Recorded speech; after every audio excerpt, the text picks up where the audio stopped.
Back on the Morning Brew with Friends, we're joined by Art De La Cruz and Jill Beats of Adelante Development Center in Art of Bernalillo County. And we've been talking about the election. We're talking about it in headlines a little bit. Worst voter turnout in 41 years. What do you think it was? I mean, you're in the public eye. You're in the public sphere. You've been doing this for a while. Well, I do have the luxury of talking to a lot of people. I just think there's a little bit of frustration right now nationally. Right. And we've got to find a way to educate and inform people because the issues are critical and affects all of us. Right. People need to vote. Right. And do you think these kinds of things, though, when we start seeing 8% voter turnouts, is that the kind of thing that we really need to start, I don't know, advertising elections more, doing something to let people know? Or is it just we need to get better people running? Well, I think voter information is critical. We've got to let the voter know why it matters to them, and I don't think we've done that particularly well lately. And we need to do a better job because at the end of the day, it affects all of our lives. Right. National level. This was local, but right. Every election matters. Right. And this one we ended up now we're going to be paying another 8 cents in grocery receipts taxes, for example. That's right. Right. We got more fun stuff though to talk about than politics and taxes.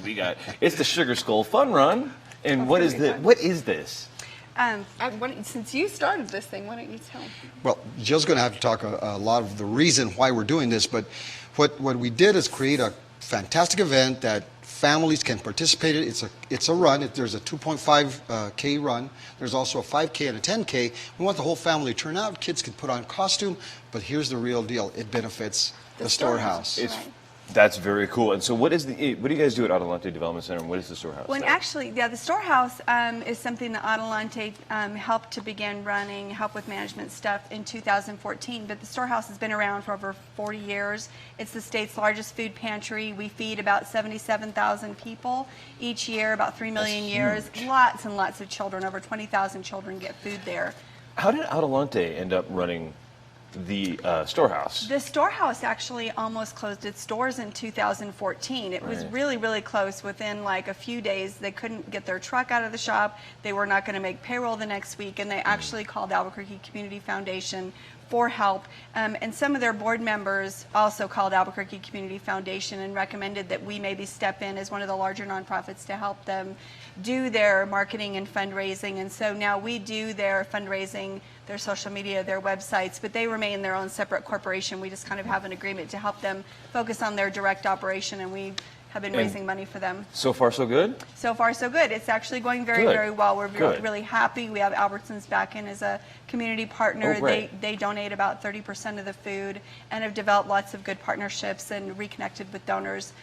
There's so many people that care about the storehouse, and hunger is, of course, a huge issue in New Mexico with 1 in 5 people suffering from food insecurity. It's a big deal that they stay open, and we as an organization felt it was really important to step in and help them stay in operation. Very cool. So on your end, then, how does this benefit the storehouse? Is this money that is going to that program, or is Absolutely. And actually, last year we were fortunate to have lots of runners, as well as the generosity of Art and other commissioners to end up bringing money to the storehouse. And this year, I understand it's going to be a little more dependent on runners, which is great. I mean, it was a good first year. We raised about $17,000 last year, and we're hoping to come close to that number again this year with a lot of runners. It's the day after Thanksgiving, Halloween. So it's a great opportunity to come burn off some of those extra candies you ate the night before. And, right. Well, it's the Sugar Skull Fun Run, so it's a Dia de los Muertos themed run. Absolutely. And this one, everybody does go, and they do get themselves painted up, right? We have some photos of that from, I think this is last year's run,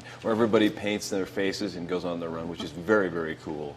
Oh, I love the marigolds in her hair, the roses in her hair. That's awesome. Oh, even Burnco Bernie gets in on the action? Yes, he does.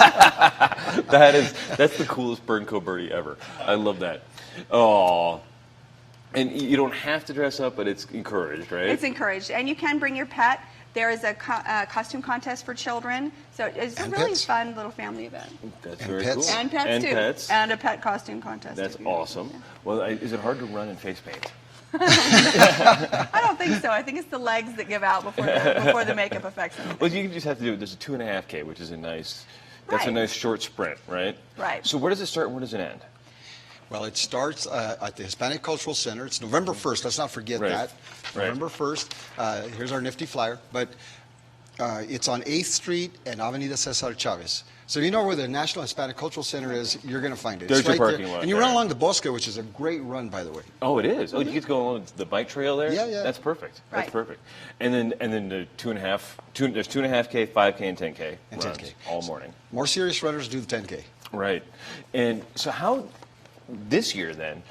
You said you were trying to raise $17,000. How many people? Do you know offhand how many people that would feed? I know I don't mean to like throw the difficult math questions at 7 in the morning at you, but That is a very difficult math question. Well, what I can tell you is that, people are very generous. They bring us a lot of non-perishable food, but when we actually get cash at the storehouse, we can buy about 9 times what you can at the grocery store from wholesalers, because we buy things in bulk, like big, gigantic course. things of beans, and then we have volunteers repack them into small sort of family packs. So those meals actually go really, really far. I mean, whereas a regular canned good, like a can of chunky soup at the store is like $3. It's like 10 or 15 cents for us to buy it from wholesalers Wow. in bulk. So Wow. it's a good deal to actually get us funds. And people can also just give, if they can't go to the run, well, number one, we can now register online for the run at the burnco.gov website under the the storehouse, run. so the storehouse, and we'll have a link abq.org. up this morning for the storehouse, abq.org. We'll have a link to the run as well, and then people can also donate online to the storehouse through our website. that sounds like a plan.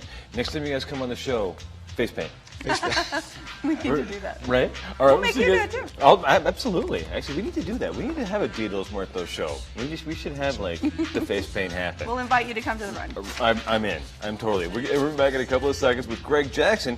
He's going to be talking about the ABQ Biopark's new bugarium. I hope did he bring some bugs? I don't know. But we're back and we'll find out in a couple of seconds on the Morning Brew with Friends. Perfect.